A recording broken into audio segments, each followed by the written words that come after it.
Hello, my name is Jürgen Rinelli and I'm a software consultant. Today I'm going to show you how easy it is to install Endpoint Central and to do some basic configurations. And if you take care, I might even share some best practices with you. Have fun with it! So hello, here we are on a virtual machine with a simple Windows 11 Enterprise Edition. The system is equipped with a, get it bigger please, is equipped with 4 virtual processors and a memory of 8 GB. As well, as a best practice, I would recommend having a second disk so that we would install Endpoint Central on that second disk. Here, let's put a new folder, Service Packs. In that folder, I always put all the installers and all the ppm files for the updates. All right, what's next? Next, we will go and download Endpoint Central. Where will we do this? We will go to ManageEngine.com. Then Products and Unified Endpoint Management, Endpoint Central. There we will have the free trial. You could sign up for a cloud edition too. Right now we will have the on-prem installation, what we do together. So download the 64-bit. Download is starting.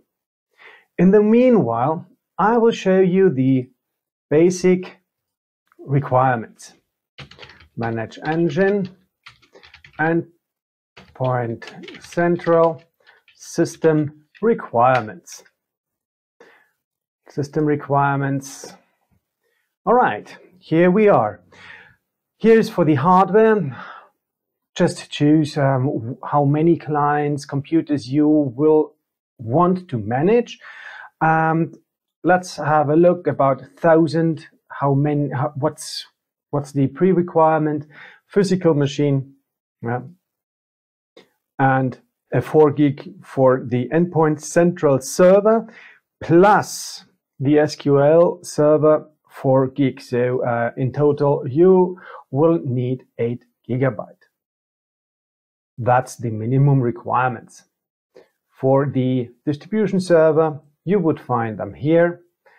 And the software, the supported operating systems, it starts with Windows 7. Other requirements are LAN architecture and WAN architecture. So for the LAN, you will find the ports, port list here, ports used by Endpoint Central, the standard communication ports, tools and remote control ports, distribution server, MDM ports, and OS deployment ports.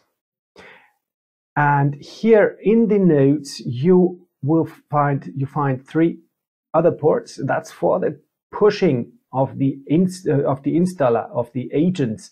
So it is the 135, 139, and 445, which should be kept open on both agent and server.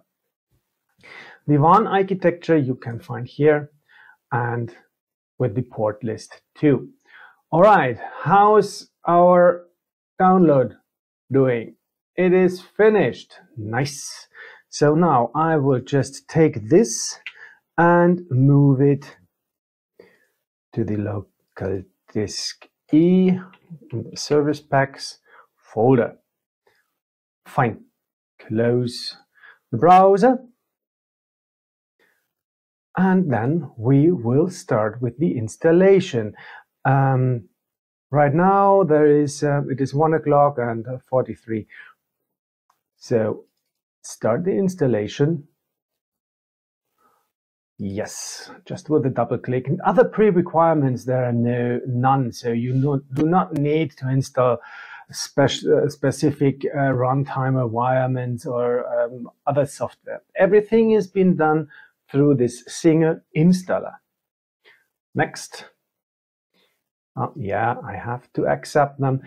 No, the destination folder will be different. I will go to the E folder. All right. Okay. Next. Communication port. Next. Next. Yeah, and now it is starting to extract all the necessary files and installing Endpoint Central.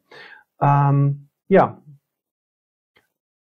this will take a few minutes, and we will see us again when this finished. So now unpacking jar files, getting close to be finished with the installation. All right, now here we could register or skip it for now, and then we can start Endpoint Central. Now we have 1 o'clock and 54 minutes, so that's 11 minutes of installation. And now even the console access has been granted. So we're here in the browser, and the basic credentials, yeah, they are pretty unsafe. Default login credentials, admin. We're gonna change that later. Sign in.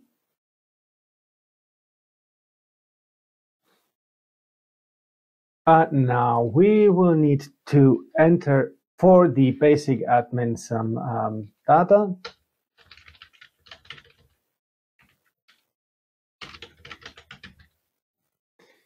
And it is the Berlin time where I am in. English language is good. Country is Germany. Start evaluation. All right. It is a 29-day unlimited evaluation period. Close this window. And yeah, what's that? Getting started in simple steps. This is a how-to used for references, architecture, setup guide, and everything is linked so that you can go through it step by step. You will get this access, simple steps, even in other modules of Endpoint Central. When we close it here and you want to have it back, just click on that rocket sign and you will be back again. All right, let's do first some basic configurations. Let's go to the admin tab and to the security settings. Central server is a 25% secure. Yeah, we are gonna changing that now. Basic security, this is what I want to have configured. Configure email address to receive security advisories from Endpoint Central. Yes, of course.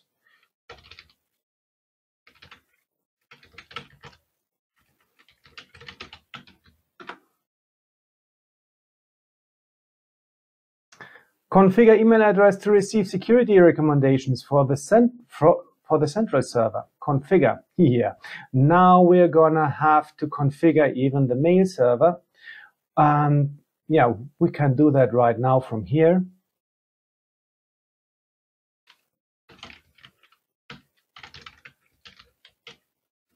I just put in mine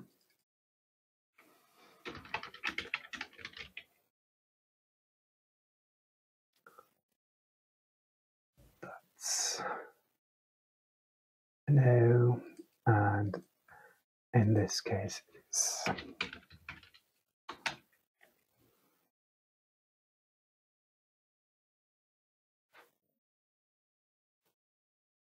and save. All right, no, never. Okay, then enter the email address again.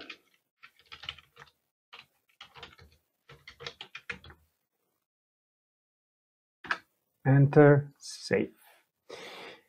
Next, enable secure communication for central server. Yes.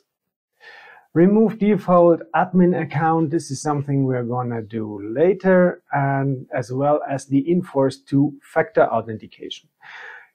These two settings, agent security settings, we're gonna do now right away. We're gonna restrict end users from uninstalling the agent and distribution server. Of course, we as a admin, we always can do that.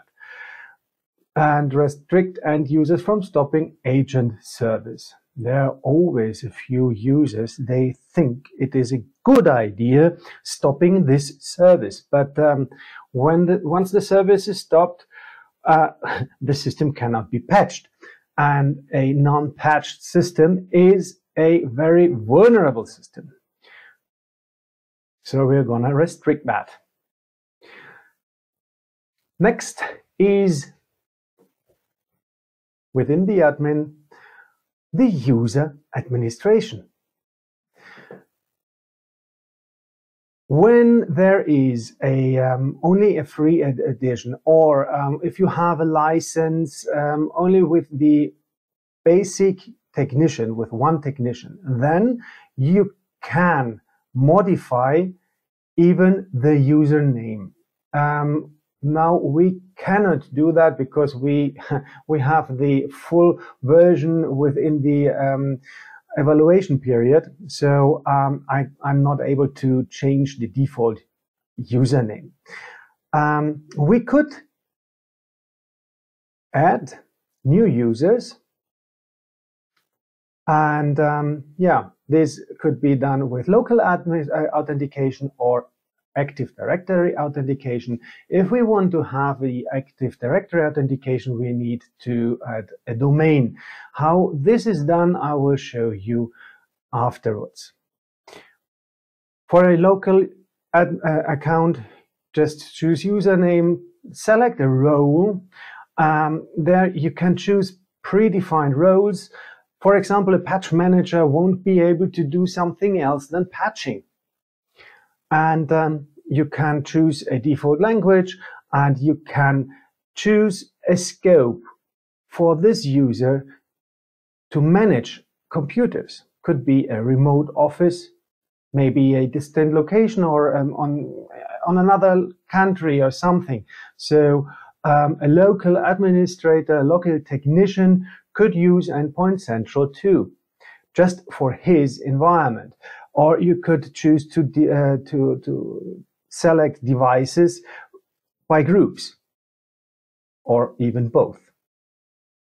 Okay, and if you would want separate special roles, you could even modify those roles, or have a look into it. What's the rights set up in here, and you can choose to define own roles. I always recommend leaving the predefined roles as they are, and build up your own rules. So next thing to do is secure authentication. Two-factor authentication, we enable it, and we will do it by email, or we could choose an authenticator app. And this is something you only can do globally. You cannot do that for each user separately. And we can choose the OTP to be yeah, saved within the browser until 180 days. The absolute maximum I do is 1 day. All right, has been modified successfully. User account policy. What we do have here is some settings, number of invalid login attempts allowed, lockout duration, and such. Within the password policy, this is applied to the local user. If you do add domain users, the policy of the domain will be applied. So here within the local password policy, we have right here a maximum length of 8, minimum special number of characters, and cannot use last, let's say, 5 passwords, and there has to be a rotation. Safe. All right, next thing to do is, as you see, that we have to reset our password at once. The old password, basic password, has been admin, and now we will need to change it.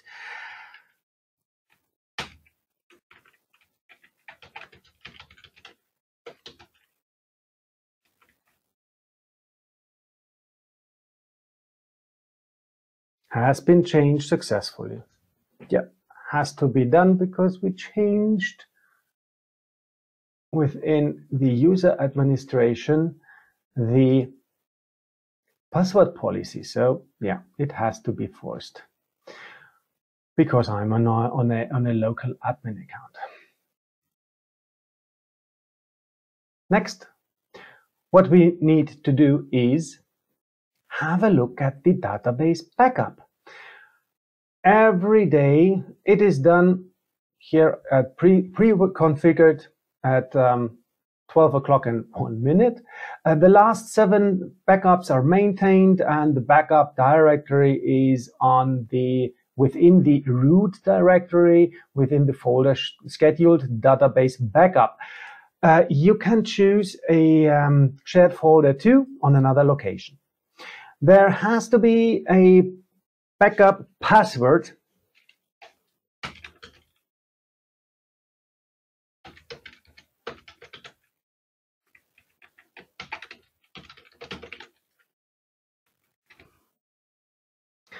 and there is another best practice I recommend. Get notified if the database backup fails.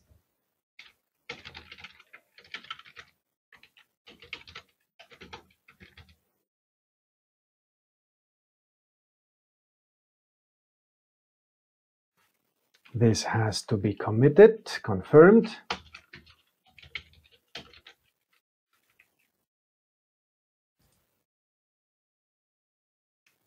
Okay, has been saved successfully.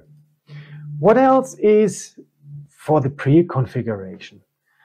There is the database optimization. You will find here the total RAM used, and as you can see, always there is 4 GB allocated for the database, for the PostgreSQL database behind Endpoint Central.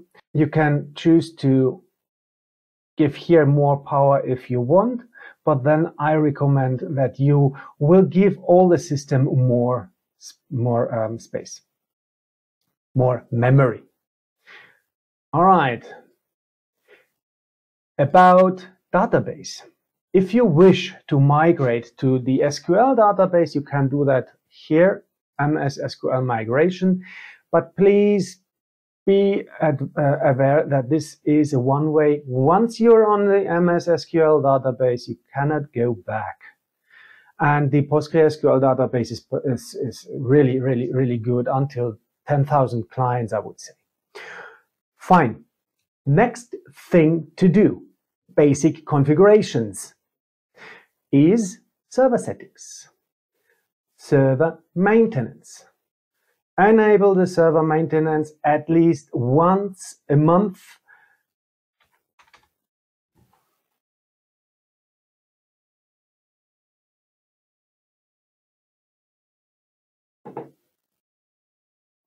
Next thing is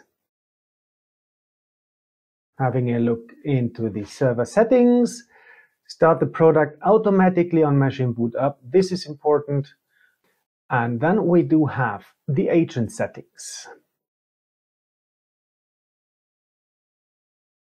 If you wish Wake on LAN, then you can enable it in the agent here. And yeah, you only would need, of course, to configure your hardware to listen to the LAN ports. And Wake on LAN will be established through an agent within the same network segment. Save changes. Agent tray icon. Here you can configure what will be shown within the agent tray icon. I always unclick this show last log on details at every log on and show information balloons while processing configurations and patch scanning.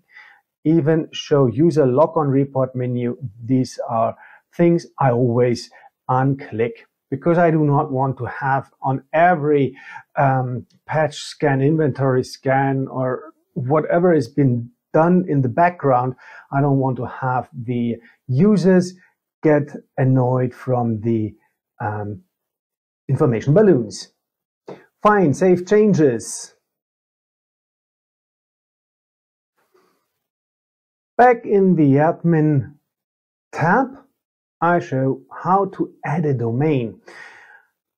You can add the domain here. We're on the work group only, but you could add a domain here, Active Directory, and just enter the necessary informations here.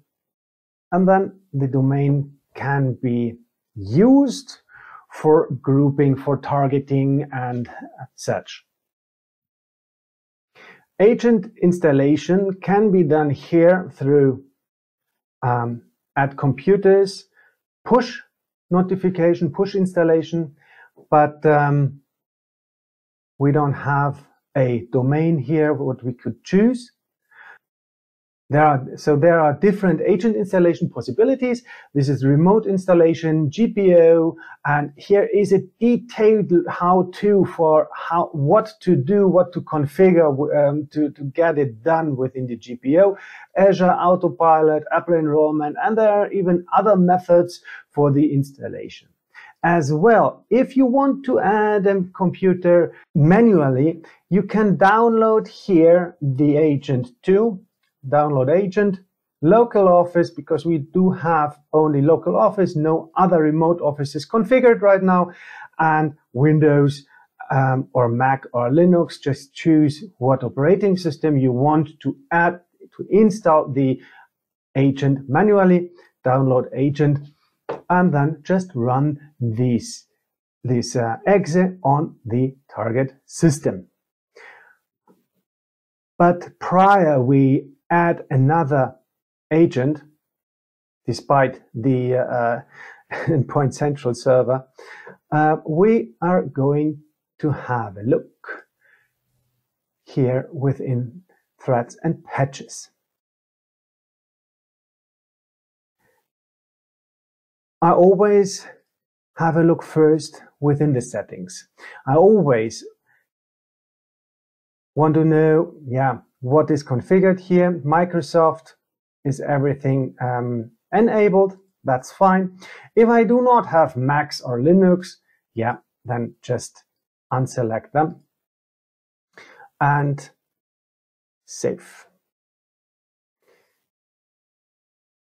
Another thing, what we will have to have a look on is how the patches will be approved.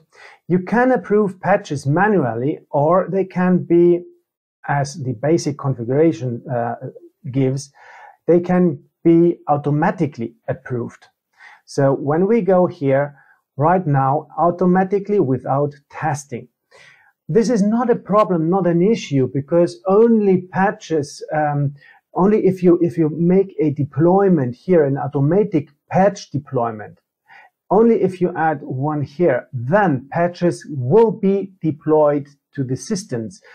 But right in the beginning, I might do some testing and such, and I might do some mistakes maybe. And yeah, I don't want to get everything pushed out automatically just because I'm playing around here. So my recommendation is, it is always my recommendation, make test patches prior getting them rolled out. Okay, but and you can have this even in an automatic mode. I always go here and change this to test and approve, and mark patches as not approved, whatever patch is already shown. So once I save that, no patch can be rolled out by mistake when I apply an automatic patch deployment policy. About the short words about the approval process. If you want, you can approve patches manually, but even with test groups, this is something you can build up here. This is something for another video. This is more than the basic configuration right now. All right, so nothing can go wrong now with the system when I add some more agents. And within the security settings, we're at the 69%. That's nice. Remove default admin account. I cannot do that right now. And secure communication, I could enable this if I will restart the central server. The central server restart is done through the services. You do not need to restart, to reboot all the system. So just go here, services,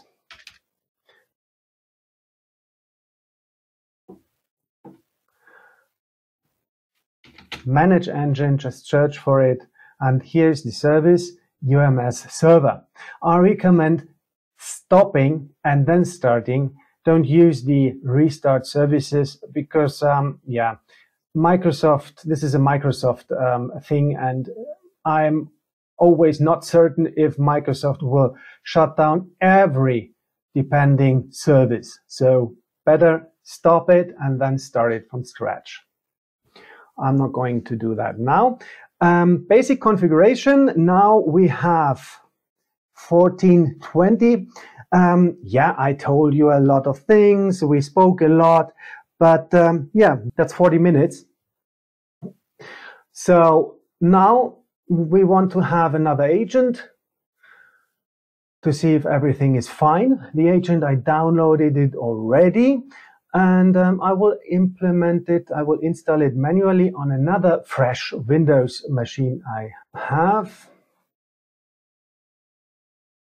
Just take a copy of the agent, downloads, local office agent, copy, take that other machine, that Windows machine. Let's go there on wherever, downloads, and paste it.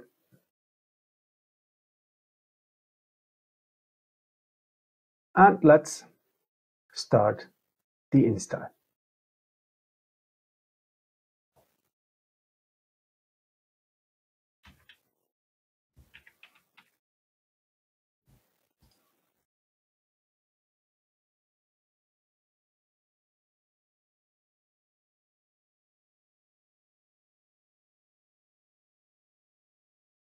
While the agent is installed, let's have a look within other best practices. There is within the agent tab, scope of management settings. Here you can set up retry distribution server and agent installation for a specific time. This is something I would recommend setting up. As well, I would recommend within the inventory to set up the scan settings with the scheduler. Edit, configure inventory scan.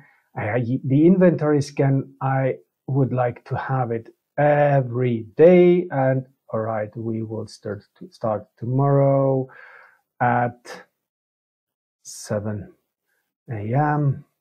It's just something I put in now. You can decide when you would like to have this every day. Save. As well, you could do a file scan. I will set up here right now only the inventory scan, and within the scan settings, I want to have the drivers scanned too.